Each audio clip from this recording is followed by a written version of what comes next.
Now, the word is found in number 3974.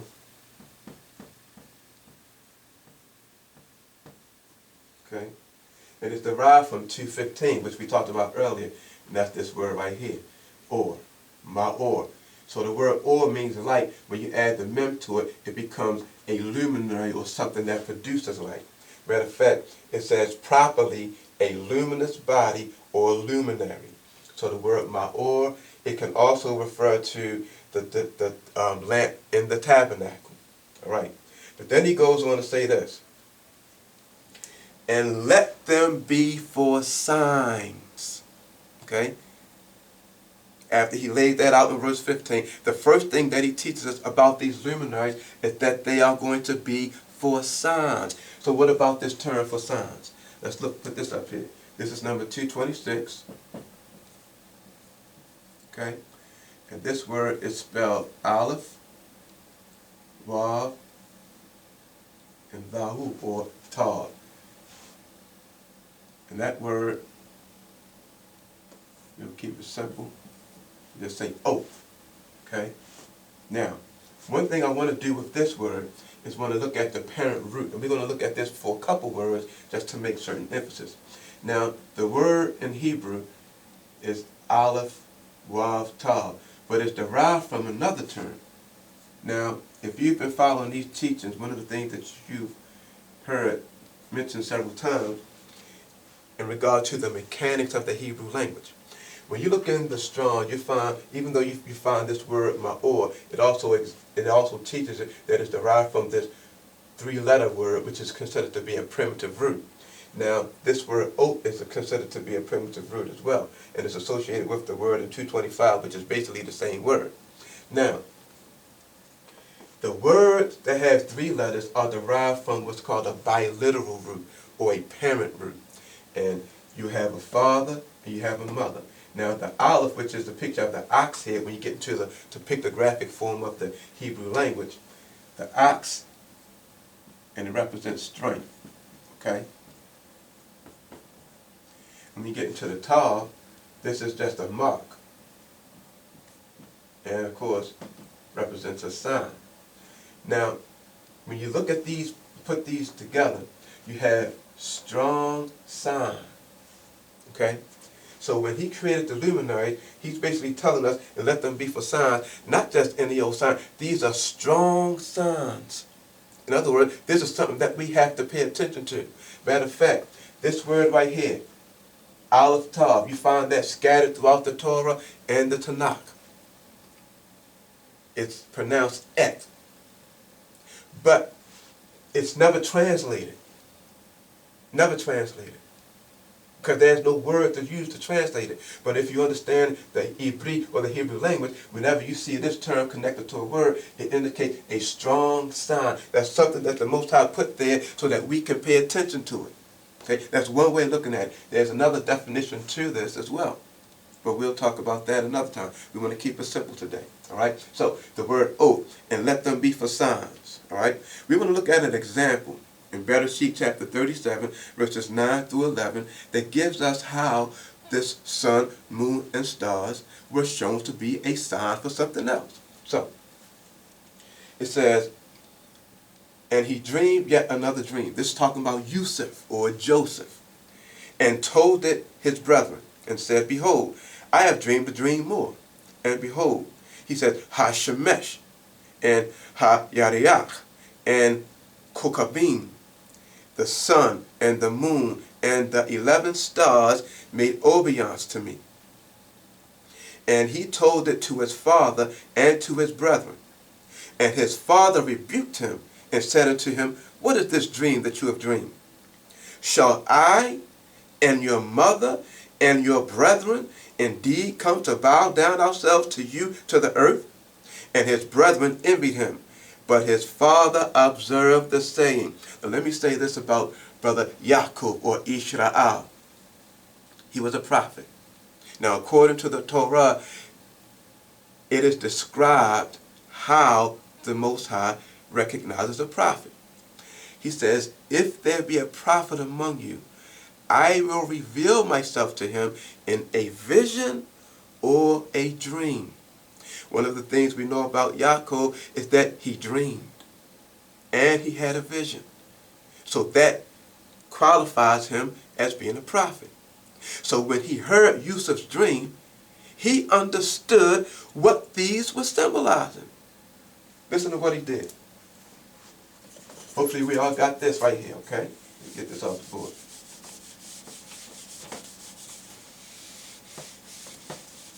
Now, this is what he did. You had three symbols. You had the sun, you had the moon, you had the stars. Okay? And when he interpreted it, this is what he said. He said, shall I, your mother, and your brethren indeed come to bow down ourselves to you to the earth? When he said that, he understood that the sun represented the father, that the moon represented the mother, and that the stars represented the brothers.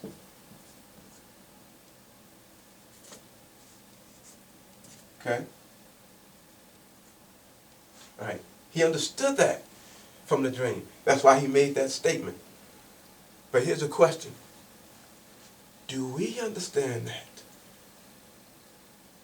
I'm going to leave that there. Just take a snapshot of that. Keep that in mind, because this is going to come back up. Okay? And when we think about the sun, the moon, and the star, remember, the sun is considered the greater light. And the moon is considered the lesser light. For a reason. And of course, the moon is accompanied with the stars. Okay? For a reason. And we're going to see as we go along. Alright? So, moving ahead. The next thing he said about these luminaries, he says, and for seasons. Alright? So let's look at that. The word for seasons comes from number 4150. Okay? That word is mued. Okay?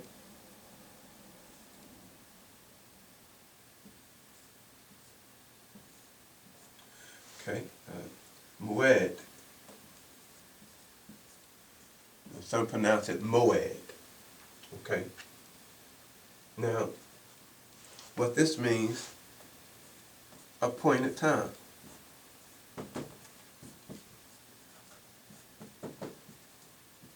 Okay? So, mued. And for seasons. Now, this term is used in application to the Shabbat as well as the high holy days. Now, when it comes to Shabbat, and we're going to get into this a little later on, there's a distinction. Because Shabbat, and you can learn this by reading YHWH or Leviticus chapter 23, Shabbat stands alone in regard to their high holy days or appointed times. And again, if you read through Leviticus chapter 23, and we'll get to that, at some other time, you'll see that the Sabbath is different. And I'm emphasizing that because you have some people who believe that the Sabbath is also determined by the moon. But in actuality, it's not. That's not what determined the Sabbath. I mean, if you go back to Bereshit or Genesis chapter 2, verses 1 to 3, it gives you what makes the Sabbath the Sabbath. Okay? But we're going to leave that for right now because our focal point is the luminaries today. All right? Sun, moon, and stars, which are also given for appointed times. All right? So what does that mean for us? What that means is that in order for us to observe the high holy days that the Most High commanded in Leviticus 23, we have to look at the sun, moon, and the stars as being the natural clock in the sky. That's what it is. He specifically said that these luminaries were given for signs, for seasons, but then he also says, and for days and years. They were given to determine the day. They were given to determine the year. They were given to determine when we keep these appointed times. The sun, the moon, and stars, not the vegetation that was created on the third day. Nothing in that passage indicated that the vegetation was supposed to be used. But when it comes to these appointed times, you know what he wanted us to do? He didn't want us to look to the earth. He wanted us to look to the heavens. He's teaching us something. Look to him, in other words. See, and when it comes to the vegetation, which symbolizes something coming from the earth, albeit it is his creation, right? When it comes to the vegetation, that causes us to look down, away from the heavens, if we're using that. Keep these things in mind as we go along, okay? Because they're very important pieces to understanding what we as Hebrews, Israelites, and Jews need to be doing in observance of these high holy days, all right? The sun, the moon, and the stars are in the heavens, and man cannot affect them. There's absolutely nothing man can do to alter their motion. Nothing. They are solidified. And then when you look at it, right, it falls right in the middle. And what I mean by that, you have the first day, second day, third day, and the fourth day. See, that means something. And then you have the fifth day, sixth day, and the seventh day. But that middle, see, that middle part right there, that's significant. Because that shows a foundation right there. And where is it situated? In Rakia, in Shemayim. For a reason. All right, let's keep moving. All right. Now he says again, to give light upon the earth. Now here's something else that we were taught. The whole idea of the solar system, the 9 planets or 8 planets, whatever they're saying these days, is a fallacy. I know that's hard for some people to accept, but it's the truth. He created these luminaries specifically to give light upon the earth. Not Mars or Venus, not Jupiter or any other planet that they're saying out there. And here's a little homework for you. Look up each of these planets that they say exist alongside Earth. And what you're going to find is that they all point to pagan deities. That's not by coincidence, family. That's none other than that old serpent called the devil and Satan, again, pulling the wool over people's eyes. There's not a galaxy with other planets and things like that. Look up science fiction, another piece of homework for you. Look up the origins of science fiction, and what you're going to find out, what was initially created to be science fiction is now being taught as scientific fact. But in all, it was just made up. There's no concrete evidence that man can possibly gather from outer space when we are confined to this planet. No matter what type of machinery they make to send out there, they are limited. There's only so much they're going to see. And here's the question. What are they looking for out there? What are they searching for? See, if you're searching for something that's extraterrestrial, guess what? We got it. He gave us the word and how to find him. He says, seek him while he may be found. Call upon him while he is yet near. He gave us the tools to find him, but that's not what man wants. Man is rejecting that, you see? So he comes up with all these different theories. And he's selling us these theories as if it's scientific fact. No, it's conjecture. Keep these things in mind. And again, he created these luminaries to give light to the earth. Now, we want to turn to a passage from a book that you find in the apocryphal books. I know some people don't accept the apocryphal books, but here's the thing. Here's the question we have to ask ourselves. Why were the apocryphal books omitted from the biblical canon? Why? There's a reason behind that too. Okay? But in some instances, you have pseudepigraphal writings that are questionable. I'm not saying that we should accept everything that somebody says is associated with the Bible, but some of them specifically referencing the apocryphal books, such as what we're going to look at right now, the book of Baruch. Baruch was one of the assistants to Yirmiyahu. Okay? He had revelations as well. Okay? Listen to what he says in chapter 6 and verse 60. He says, "For sun, moon, and stars, being bright and sent to do their offices, are obedient." Let me read that again. This is Baruch chapter 6, verse 60. "For sun, moon, and stars, being bright and sent to do their offices, are obedient." Question: what are their offices? What is it that they're supposed to do, and how are they being obedient? They are servants of the Most High. They are creations of the Most High. That's why he says several times in there not to worship them, but rather worship the creator of these luminaries. Okay? Now, other point we need to understand. When the Torah says that Elohim made two great lights, that's exactly what he means. There's a greater light. There's no light in the heavens greater than the sun. You have scientists out here teaching that there are stars that exist that's brighter than the sun. That is a lie. It is not. You have the greater light, which is the sun, and you have that lesser light, which is the moon. There's not a star that shines as bright as the moon shines, let alone the sun and the stars. Okay? We have been indoctrinated with so much foolishness. It's time for us to move away from the indoctrination and come out of her, my people. See, which is a process. Come out of her. And all of these fornications and doctrines that's in that golden cup of this woman. You see? Get out of that. But let's keep it moving. All right? These are some things we need to understand getting into the truth about Shemesh.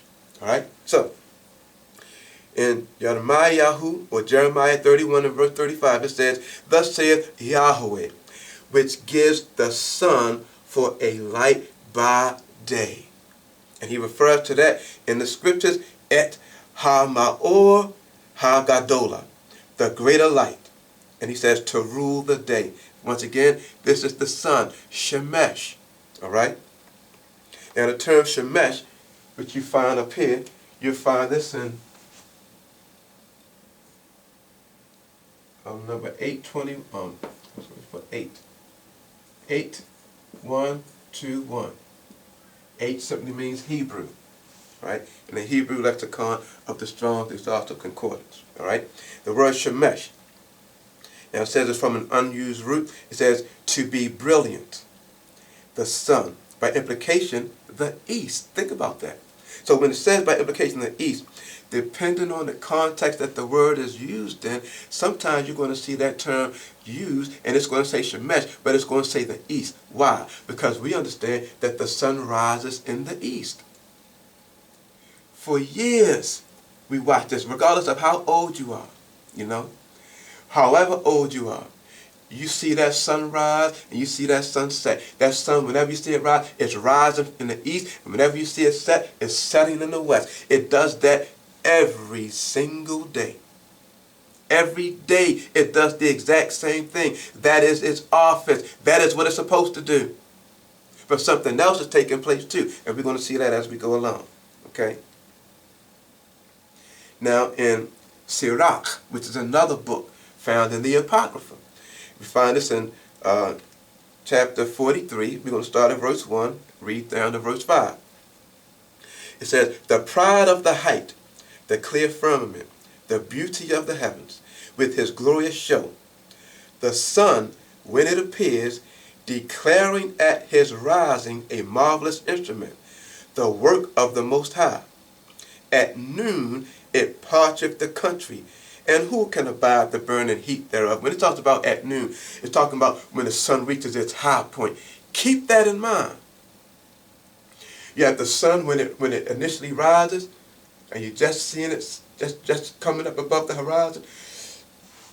The best way to really see that is to be on the coast. And you can look over the ocean, and you can actually see the sun rising up, and at some point it forms that letter Kuf. But once it continues to rise, now you see the whole sun just sitting above it, and then if depending on the cloud or cloudiness of the sky, you can see that reflection that's shining right across the ocean. Okay? But you see that sun rising up. And as it rises, it continues to rise, and then it gets to that high point. That high point is referred to as noon. That's the hottest time, because that's the time when you don't have any shade. Remember when you were younger? I'll use myself as an example. I remember when we was younger, and when the sun would rise during the day, the shade was on one side of the street. Then it got to a point you didn't have much shade. Then it got to the point where the shade was on the other side of the street. These things that we are experiencing from day to day, these things that we are experiencing is the Creator teaching us something every single day. He's teaching us something. There's a time when the sun is at that low point, then it rises, it reaches a high point, then it goes back to that low point. Keep that in mind. Keep that cycle in mind. Okay? Let's go back to Sirach, chapter 43. We stopped at verse 3. At noon it parcheth the country, and who can abide the burning heat thereof? A man blowing a furnace is in works of heat, but the sun burneth the mountains 3 times more, breathing out fiery vapors, and sending forth bright beams. It dimmeth the eyes. That means, when it says it dimmeth the eyes, you can't look directly into the sun. You got to put your hands up. You got to put on some sunglasses, because it's too bright for us to behold. And I wouldn't try this out, but somebody said, but I've heard that if you look at the sun for too long, it can cause blindness. So when you look at that, it says, it dimmeth the eyes. All right? It says, great is Adonai that made it, and at his commandment runneth hastily. At his commandment runneth hastily. In other words, it's alluding to the sun moving. Contrary to what science has been teaching us, the sun moves, and we see it moving all the time. It's moving. Now, as the greater light, this is what we got to understand. The greater light lays the foundation for what is called the solar year. All right? And it has a very specific course, and it has markers along the way. So let me write a few things up on the board for us. All right? Hopefully everybody got that. All right. Now we're talking about the solar year. Sun, and then we have what's called the solar year. All right. Now, let's go to Tehillim, chapter 19, and we're going to start at verse 1. To the chief musician, a psalm of David. The heavens declare the glory of Elohim, and the firmament shows his handiwork. Day unto day uttereth speech. In other words, he talking to us by watching the movement of the sun. It says, and night unto night shows knowledge. Same thing. When we observe the moon and the stars, it's also teaching us. We'll get into that later on. Verse 3. There is no speech nor language where their voice is not heard. There is no speech nor language where their voice is not heard. Now think about this. Where is their voice not heard? There's not a place that you can go on this planet where you can't see the sun or you can't see the moon and the stars. It doesn't make a difference. You can go, the same sun that they see in Russia is the same sun we see over here in the United States. The same moon and stars that they see over there in China is the same moon and stars you see over there in